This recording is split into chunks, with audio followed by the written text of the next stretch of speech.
Hello my friends, welcome back. Today I'm making shrimps curry.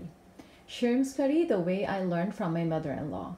For this I have medium cooked shrimps which are peeled and deveined with tail on. I removed the shell which is usually on the tail. The net weight of them is 340, so when the tail or the shells are removed, around 320. I have 2 packets of this, making it easily 580 to 600 grams of shrimps. Then I will need 1 tablespoon of ginger garlic paste, 2 chopped medium onions, 2 chopped medium tomatoes.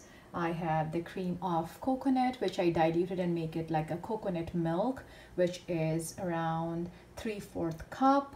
In the dry spices I have 1 tablespoon of coriander powder. I have half teaspoon of red chili powder. This is cumin powder, which is 1 teaspoon. Salt is 3/4 teaspoon. 1/4 teaspoon of turmeric powder. In this plate I have handful of frozen coriander leaves. You can have the fresh one too. These are some 6 to 8 curry leaves. These are optional, and 3 green chilies. I'm just gonna cut them in the middle to add. And for cooking I'll need 6 tablespoons of oil, and to sprinkle the last but not the least garam masala powder, which is half teaspoon. Over here in 6 tablespoons of oil I'm adding this chopped onions, and I'm gonna fry them till they turn light brown. At this point we will add 3 green chilies cut into half, just like this. Within 30 to 40 seconds we'll be adding 1 tablespoon full of ginger garlic paste.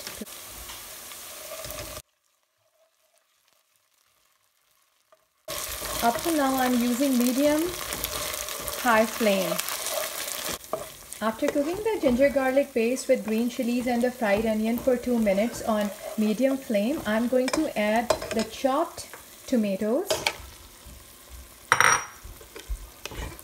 And now on the same flame, which is medium high, I will cook them for 2 to 3 minutes until the tomatoes get tender and soft. And I'm just covering it with the lid. So exactly after 3 to 4 minutes, see how soft and tender the tomatoes are. At this point, while the flame is still on medium high, let's add all the dry spices. All the dry spices going into it, along with 4 tablespoons of water.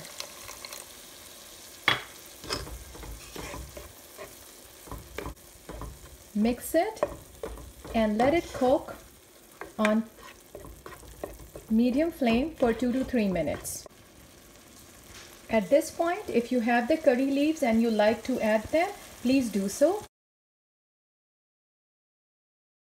Adding the curry leaves, 6 to 8, and then just mixing them while I am unifying the masala, cooking the masala thoroughly.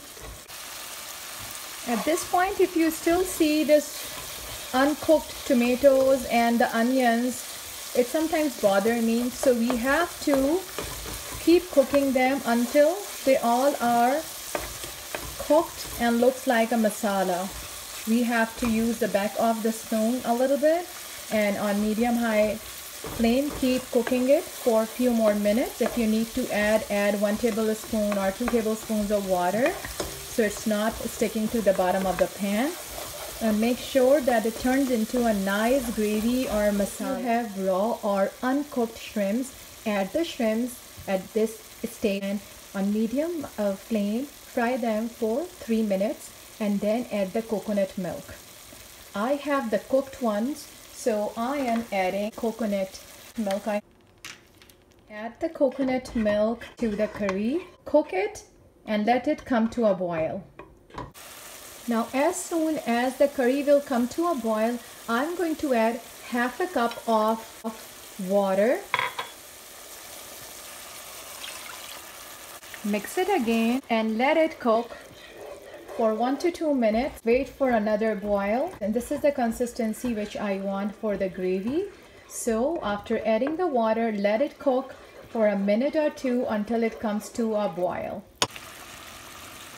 After adding the water and setting the consistency which I wanted and letting it to come to a boil in 2 minutes, I'm adding carefully all the shrimps to it, giving it a quick mix. They are already cooked.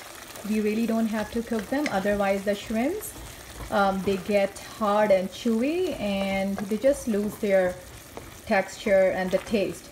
So we have to lower down the flame to medium low. I'm adding the coriander leaves to it and half teaspoon full of garam masala powder. Just sprinkle it. We'll give it a mix. Let it cook on the lowest flame of the stove for 3 to 4 minutes or maximum 6 minutes. Cover it and see you in 5 minutes. So dear friends, this is the final look of the shrimp curry. You can always adjust the spices according to your family and your taste, and also the consistency of the curry. This is how we like to eat because I serve it with roti and rice. If you like this video, please give it a thumbs up. Don't forget to share and subscribe. Make this recipe, enjoy it with your family. Until next time, take care. Goodbye.